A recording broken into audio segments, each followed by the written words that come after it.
Hey guys, welcome back to the channel. If you're new here, welcome to the chaos. And if you've been here before, then you already know today's topic is going to hit you right in the feels. Okay, so we all know that one friend who's so good looking, you kind of want to hate them, but then you find out they're also smart, kind, polite, and hardworking.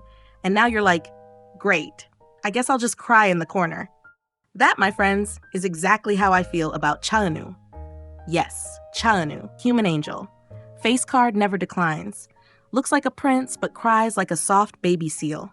Today, we're not just talking about the perfect idol image we always see. We're diving into the story behind it. The not-so-glamorous, kind of painful, and very real story of how Eunwoo almost gave up because he thought he just wasn't good enough.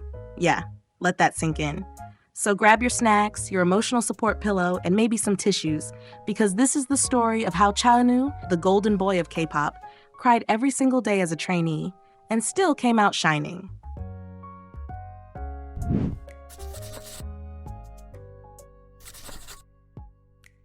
Let's rewind to when Eunwoo was just 17. Most of us were probably stressing over math class, secretly watching dramas under the blanket, or wondering why our high school crush didn't like us back. Meanwhile, Eunwoo was walking into the wild world of idol training. Sounds cool at first, right? Like, wow, trainee life. But no. According to Eunwoo himself, that was one of the hardest times in his life. During an episode of All the Butlers, he opened up about those early days. And y'all, he did not sugarcoat it. He said, "I began my trainee days at 17, and those days were hard." Simple, straightforward, but let's unpack that. See, before becoming a trainee, Eunwoo was the golden kid. He was good at sports, good at school, constantly praised by teachers and adults. He was probably that guy in school who wins everything from academic awards to relay races, while the rest of us were just trying not to trip over our shoelaces. But once he joined the agency and started training, boom, reality slapped him in the face. Suddenly, he wasn't the best anymore. He wasn't even average. He said he was so bad compared to his peers that he got scolded for the first time in his life. Imagine being the golden boy your whole life, and then walking into a room where no one cares how cool you were in school because everyone around you is insanely talented. Harsh. And it didn't just stop at 1 or 2 scoldings. Oh no. He said he was told he was like a fish out of water, over 30 times a day. Let's pause there. 30 times a day. If someone told me I sucked at something 30 times a day, I'd quit and go sell fried chicken or something. But our boy? He stuck it out. Even though he cried every single day, he said he would go back to the dorm, close the door, and just cry. Like clockwork. Every single day. And I know some of y'all are thinking, well, maybe he was just being dramatic, but no. Imagine hearing you're not good enough every single day. Imagine watching other people excel while you're struggling to even keep up. That kind of environment messes with your head. But here's what makes Eunwoo different. He didn't give up. He said, "During my 4 years as a trainee, I learned how to be patient." 4 years. 4 years of practicing while feeling like he was never enough. 4 years of crying, working, doubting, and still showing up the next day. Then at 20, he debuted with Astro. He finally made it. But just because he finally debuted at 20 didn't mean the struggle ended there. Oh no, my friends. This was just the start of another uphill climb. Because even after debuting, Astro didn't immediately hit it big. And that surprised a lot of people, honestly. I mean, think about it. Astro had visual king Eunwoo, the all-rounder genius Moonbin, the adorable maknae Yoonjana, our brainy, reliable leader Jinjin, the multi-talented Lucky, and the sweet, steady MJ. They were the full package. Good vocals, tight choreo, funny on variety shows, visuals that could stop traffic, and yet, for a long time, no music show wins. In the K-pop world, getting your first win is kind of like a rite of passage. It's like finally being acknowledged, like the industry's way of saying, okay, you've arrived. But for Astro, it didn't come easy. They debuted in 2016 with Hide and Seek, and immediately gained attention for their refreshing and youthful concept. People loved the bright energy, the colorful schoolboy vibes. But despite being popular among fans, they weren't winning on music shows. Comebacks came and went. Breathless, Confession, Baby, Crazy Sexy Cool, all bangers, all with their own charm. But still, no trophy. And you know what makes this even more emotional? Eun was becoming more and more well-known during this time, not just as an idol, but also through acting and variety shows. He was slowly rising as an individual, but Astro as a group was still struggling to break through that final barrier. And that's the part that hits hard. Because Eunwoo has always been loyal to Astro. Even as his personal fame skyrocketed, he never once distanced himself from the group. He always said, "I'm Astro's Eun-woo," always putting the group name first, always going back to practice, always being part of group schedules, no matter how busy he was. Still laughing with the members, still posting about Astro first. Like, he knew who he was and where he came from, and he wasn't going to forget it. And then, finally, in 2019, 3 years after debut, Astro won their first ever music show trophy with All Night. Guys, can you imagine that moment? 3 years of waiting. 3 years of pouring their hearts into each stage, only to walk off with nothing. And then that one night, everything changed. When they were announced as the winner, the members just broke down. You could see it in their eyes. All the pain, the late nights, the close calls, the frustration, the tears behind the scenes. It all came out in that one moment. Eunwoo cried. Sana cried. They all did. And honestly, I cried too, and I wasn't even there. It wasn't just about winning. It was about surviving. It was about proving that they weren't just another cute boy group. They were artists, performers, fighters. And looking back now, Eunwoo once said that if he had succeeded too easily, maybe he would have turned out arrogant. Maybe he wouldn't have appreciated things the way he does now.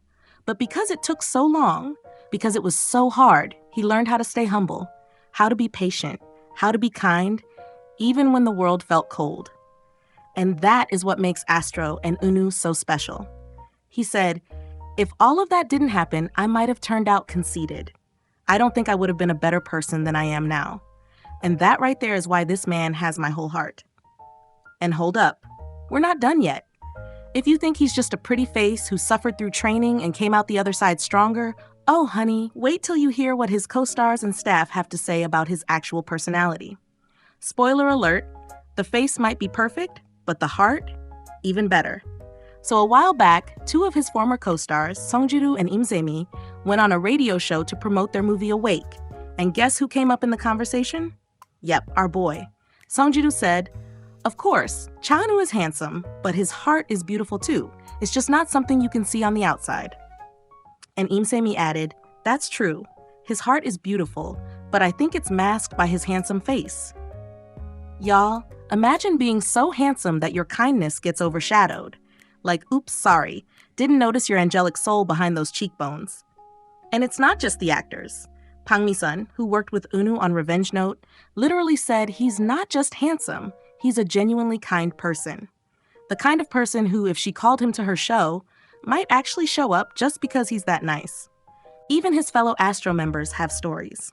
Apparently, when they were trainees, Sana used to follow Eunwoo around like a baby duck. And what did Eunwoo do? Did he shake him off? Tell him to get lost? Nope. Jinjin, their leader, said he saw how well Eunwoo took care of Sana, like full-on hill mode. Seong once said that before getting to know Eunwoo, everyone only talked about his visuals, but after spending time with him? Seong said he doesn't even notice Eunwoo's face anymore, because his personality shines brighter.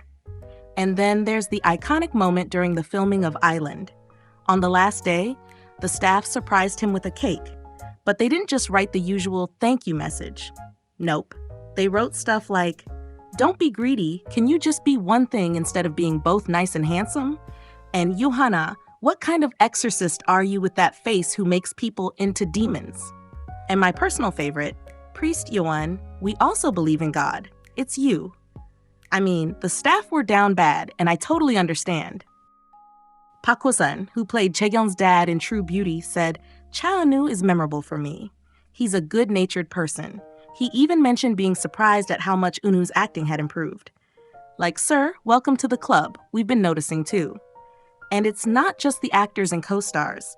One of the staff members from the movie Decibel mentioned how Eunwoo was humble and super friendly, even to the crew. And you know what that tells me? He doesn't put on a show.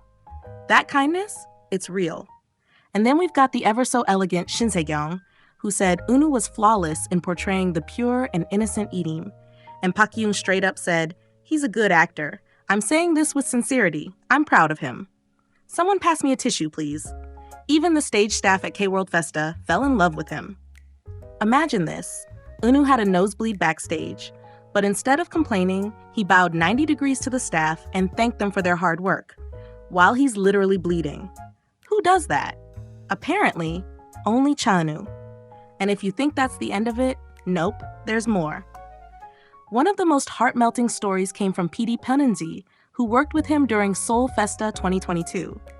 She said that even with his jam-packed schedule, Eunwoo was the first to greet her with a bright smile. Like, imagine being that exhausted and still being the one to say hi first. She even shared how during script reading, when they told him the live broadcast was changed to a recorded one, he immediately said, "Really? My mom said she wanted to watch it live because she missed me. I should let her know." I'm not crying, you're crying. Even in the rain, when his makeup and hair were probably getting ruined, and the staff suggested he use an umbrella and throw it when the cue came in, Eunwoo was like, "It's okay, I'll just try." He then ended the recording with a smile and thanked the PD for her hard work. And PD Pyeonji ended her article by saying, "Even though Eun-woo is always busy, he lives so diligently and politely. What am I supposed to do? I think I should accept reality and live with the best positivity I can." And honestly, mood. Stories like these just prove that all those tears during training weren't for nothing. He went through hell, but he came out of it soft, kind, humble, and grateful. Not everyone can say that. So next time you see Eun-woo looking like a Disney prince on screen, just remember, behind that perfect face is a boy who cried himself to sleep because he thought he wasn't good enough and kept going anyway. And now I want to know, what part of Eunwoo's trainee story hit you the hardest? Let me know in the comments, and if you've ever felt like you weren't good enough, I hope this story reminded you that sometimes the best things come after the hardest moments. Please don't forget to subscribe, like, and share this video if you found it inspiring, or if you just want to show love for our crying-turned-glowing king. And hey, if you thought that was emotional, just wait till next time. You won't want to miss it. Thanks for watching, and I'll see you in the next one.